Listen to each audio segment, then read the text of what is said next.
Hey guys, Gabriel the Disciples here, and today we are going to be looking at a Dragon Link list that I topped. Southampton? Southampton, yeah. I got second, I went 6-1. I also played this for the Brotherhood regional on Saturday, which I completely scrubbed out. But I don't think it was the deck's fault. It was one of those days that everything just goes wrong. I played some weird matchups and I got scythed a lot. But yeah, I really enjoy playing Dragons again. It's a deck that, I mean, you guys know that I really like, and getting to resolve some of my favorite cards felt very good again. So let's just look into the list, I guess. It's a 60 card Dragon list with adventure cards and DP. So you can call it base Dragon Link if you want. So I guess first things first, it's the amount of non-engine this deck plays. So it plays 19 non-engine and the driver. So yeah, triple Gamma, triple Veiler, triple Ogre, triple Nib, triple Ash, triple Imperm, and a Call by the Grave. So that is like 18 hand traps, Call by, and the driver. So basically a third of your deck is non-engine. What does this mean? It means that like you'll not be doing as explosive of a board necessarily, because the idea is making a board that can be backed up by a hand trap. So these hand traps are very good right now. I think it's probably like the 18 best hand traps you could probably main right now if you really think about it. This deck gets to play Gamma very well because of the way C works, the way DP works, and you have a lot of empty things that people want a hand trap, like Chaos Space and Aquamancer. So Gamma is pretty good, and it's the most impactful hand trap in the format right now. And all the light hand traps are good, which also helps Dragon Link immensely, because light hand traps being good means that you have more Chaos Space targets. So you get to play more hand traps because in your case you can pitch them for space, you can pitch them for ruler. These 9 are very good kills. Ruler hits as like another line of defense, so that benefits the deck a lot. I really like this over the weekend. I didn't draw the call by, I think, but the main idea of the call by is, as much as it is a going first card as well, it's that it really works well going second this format because of the prevalence of Scythe, and it's also very good into Prankets going second. So it's like versatile enough that I think you need to main it. But everything else runs super fine, no complaints. Gamma especially, a lot of the times people are forced to Ash Aquamancer or Ash Chaos Space because of how oppressive they are, and if you Gamma them, it's a huge blowout. I was actually keeping Gamma going first this week, which is something that I really don't like doing in Dragons, but with the way this deck specifically plays, I think it gets slightly better, because a lot of times we end up pressing on just DP, and then or like DP Verte, like end phase DP, pop DP, and the Verte. So you get to Gamma people a lot. And Aquamancer being another thing that gets ashed on open game states, and Faithful getting ogred on open game states, means you have extra cards that kind of get that value of Gamma. So, and it meant that I could keep Gamma going first for crossout as well. So I actually really liked it. It worked out pretty well. Now for the Brave card, this is literally the standard lineup. Oh, yeah. 3 Aquamancer, Faithful, Griffin, Dracoback, and Foolish. Cool things here. Griffin's a winged beast. So Griffin makes Romulus, so that's very relevant. The token is at level 4, which works very well with Tracer for Chaos Ruler, so a lot of the times you go like Tracer, you have Tracer and a token, and you Tracer pop like a Dracoback, some of the Synchron, and you get to make Ruler, then make Hot Rod or Verte, whatever. So the token being level 4 is very relevant for this deck. And these cards were super good. They are another line of play going second, and because of one card because I'm playing Link Spider, it means that just these cards also make DP, so drawing any of these 7 is basically a starter, which is one of the issues I had when I played this deck before, is that I felt that a lot of the time like I relied on my Dragon cards, and Brave cards didn't do anything by themselves. But after I started playing Link Spider and DP, it figured these cards actually just do a lot by themselves, because worst case they are DP try, that's already a lot. So if these cards are broken, I really hope they get addressed in the next list, because you can see that every deck in Yu-Gi-Oh is playing them right now. But yeah, no complaints there. For Rockets, we play Triple Tracer, Double Synchron, a Recharger, and Double Router. This has been the standard ratio for a while.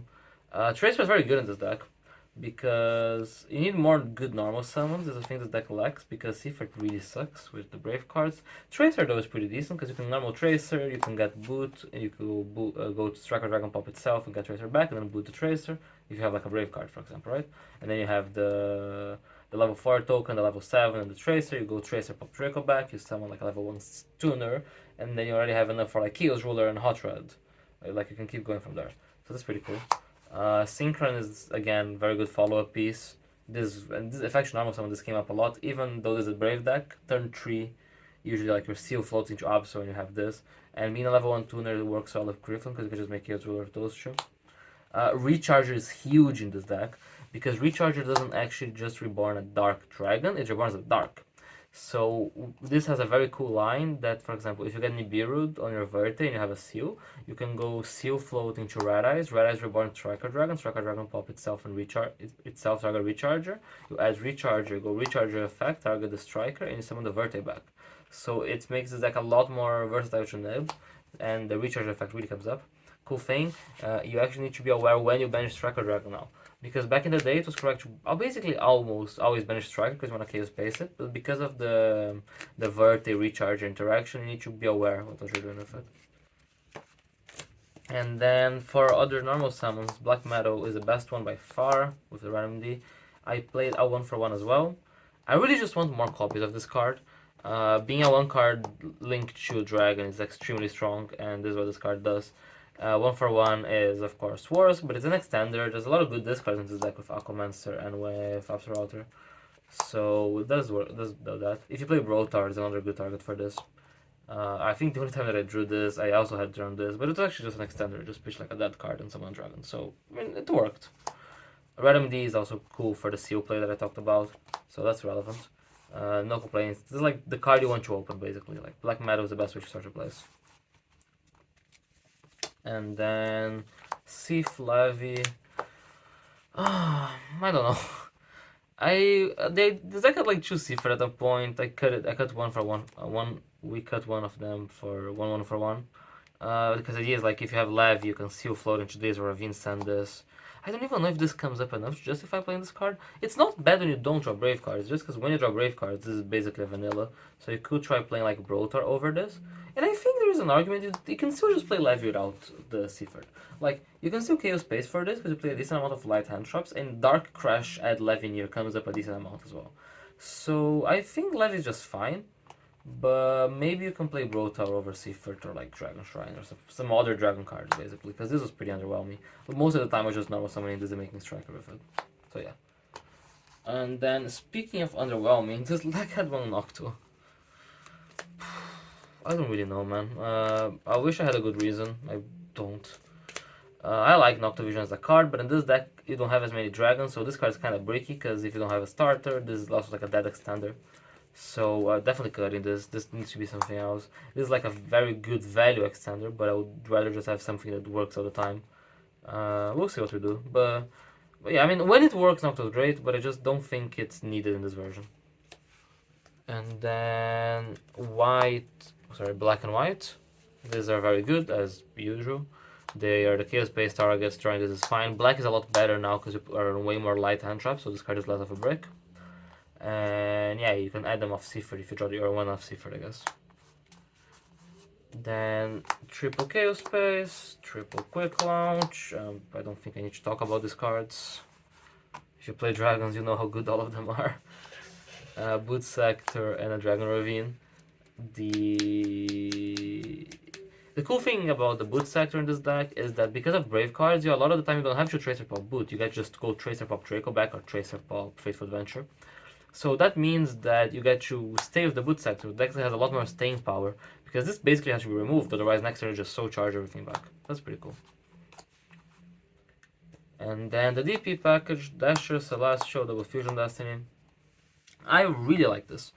I tried DP Dragon Link multiple times before because it's the kind of thing that should make sense but just didn't work on paper. I think half of it is because DP also bullied Dragon Link a lot before Dark. So Dark being a card really helped Dragon Link to do with DP. And this 60 card deck kind of minimizes the conflicts this has with Chaos Ruler, as well as Brave cards facilitating this. The cool thing about Verte is that it doesn't require like any specific extender. You can just do it with anything. So if you have Aquamancer, if you have Link Spider token, Nibiru token, you can turn it into Link Spider. Levels don't have to match, you can make it under Dark Lock, so it was very good. Half of my games were won by Fusion Destiny Control, I'll be honest. It's like you hand trap, scramble into Verte or activate Fusion Destiny, you make DP and you're in a head position. Those cards are great. So yeah, except Celestial, because I drew Celestial like 5 times. I also drew a hand of Celestial Dasher Draco back, which was pretty impressive. Because like the first 2 cards were Black Metal Ash, and I'm like, this is fine. And then it was like Celestial Dasher Draco back, and I wanted to not have a good time. But regardless, it ran fine. I think you need to play DP if you're playing Brave cards. It just makes the whole thing gel together better. And it's a huge, huge piece of pressure this deck kind of needs. Because this deck actually has a lower ceiling than other decks in this format. Like, if you think about, like, Cyber's Eldritch or Prankids, they probably do, like, more threatening things than Dragon Link. So, Verte is another push that you have that really helps you go second, helps you go first, helps you play through hand traps. It's basically needed. So, yeah, I really liked it. Let's do extra deck first, I guess. Yeah. Tokens. Woohoo. It's the same tokens from base. Gengar is the first choice for adventure token. If you can't find Gengar, it's Ringo. Yep. And then extra deck. Striker, Pisty, Seals, Romulus. This is pretty standard.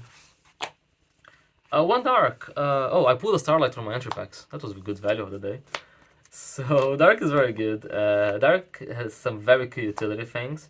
It's my first time playing Dragons with Dark actually. It means that like if you Dark basically anything, you get to make Pisty with like a dragon you have, and then Dark and whatever you were born goes into triple burst, and you get to do that play. So that's coming up a lot. Also, I play like 2 mirror matches, so Dark took Tracer a lot, and it's a way to deal with DP. You can also crash it. So you can like make Dark, take something, crash, and add Lavineer, and then main phase to Lavineer. Or like you can also just add Tracer if you need Tracer or anything. So this card is like super, super good. Really no regrets. I even considered Chu for a while. I just think this extra deck's kind of tight. But I summon Dark more than I summon Seal, for example. So I think that's a big statement. And then Quad Borrow. Quad also doesn't come up too much, especially with Verte, because you don't necessarily need to end on the synchros if you can just make Verte. Quad comes up to go second. It's good into some specific decks. It's like a ride into Cyber's Eld. It's good into Tri Brigade, especially when people keep their Anaconda on the field, so you get to just Quad Pop and make Ruler and try to kill them that route. I don't think it's necessary, but it's one of the cards that I play Dragon for long, and I feel comfortable playing it, and I don't really want to cut it, so I feel fine with Quad. And then the Anaconda for the DP. The card is insane. Triple Burst for the Pisty Triple Burst line. Unicorn, which I did not summon once. Probably like the most cuttable card in this extra deck. There's no IP, so it's one of the reasons I didn't summon Unicorn as much.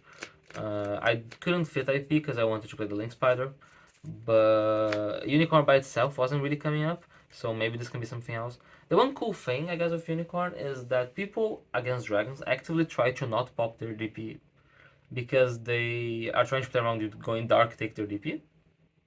So when they do that, you get to just Unicorn the DP anyway.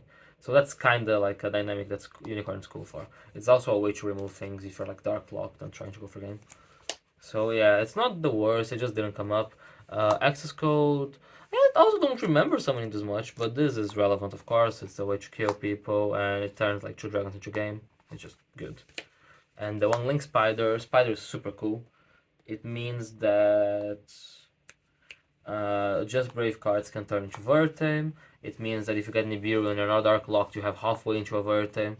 And yeah, I mean, it's not like the flashiest card, it's just because when it comes up, it really comes up. It's the difference between winning or losing. While with IP is like the difference between ending on 4 or 5 interrupts.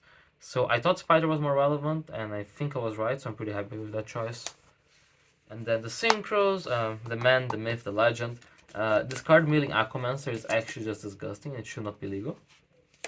The Savage, the Hot Rods, which are just the synchros you always play, and then the Enforcer, the boss monster of the deck. DP is so good. It synergizes very well with dragons as well. Some cool things is like you actually generate like a lot of cards, so you get to pop them in like keeping Force to play around Dark. Like you can pop like Fate 4 and Dracobacks, and just like Verte being a good push Dark locked means so much because back in the day you felt very afraid of using Tracer too early. Now if I use Tracer early, the only thing I'm realistically missing on is Seal. So I feel way more comfortable now just going Tracer early if I think it's like a good tempo play, or if it's like going to help me push through a board. While before it made it very hard. So DP really helps. You gotta play the bricks and all of that, but in the 60 card list and in the state of the current format, I think it makes a lot of sense. And then for the side, it's triple droplet, triple draw. This is what I had for going second. Draw is good. I'm unsure on droplets. The idea is that I wanted something that hit both Flunder and Prankets because I thought those were very represented. There's a lot of Prankets in the UK and there's a lot of Flunder. I didn't play much Flunder. I played like 2 Prankets between the whole weekend. This could be another hand trap. It's just because like there's not another very good hand trap you'd like to play. Like it has to, at this point it has to become something like Token Collector or Land Save, which are both cards I don't really like right now. So I put in droplets. I think every time that I drew it was shit, but I remember having a bunch of times that I wish that I drew it.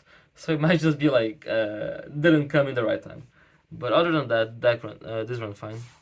Draw is very good as well because of the rise of Dragon Link and Flunder.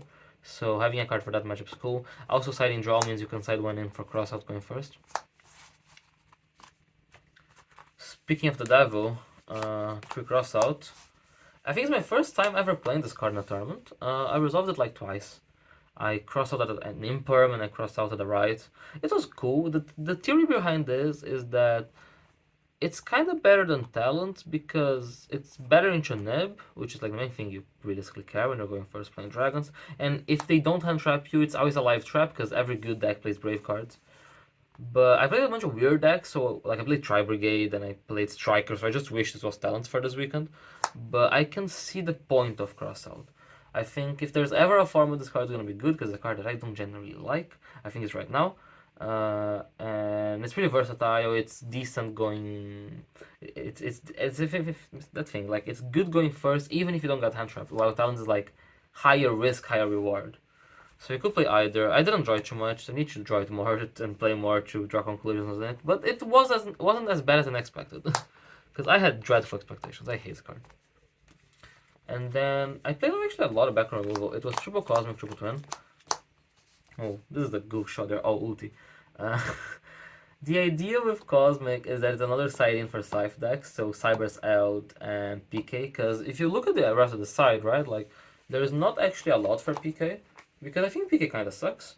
But like I didn't want to play Lancia just for PK. So by committing to Cosmic over like Pankatrop's Feather Duster means that I have another card that I can pair with Droplets for PK. So I can go out 6 more non-engine, so 25 non-engine plus driver. So that was pretty good. And it also works into pranks. So you can side these and these into pranks. Twin is the best one against pranks by far because it hits Madamonian. This is live into Flunder as well because you can just hit Dreaming Town. It's pretty good. I didn't play too many decks that I had to side this in.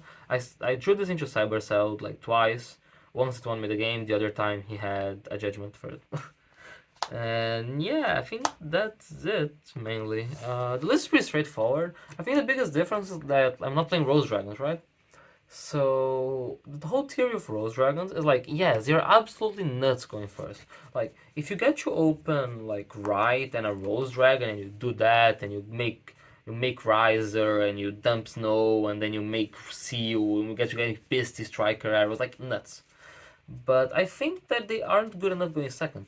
The format is a lot based about pops, like things that just remove things from the board, and so Red Rose Dragon is very weak going second.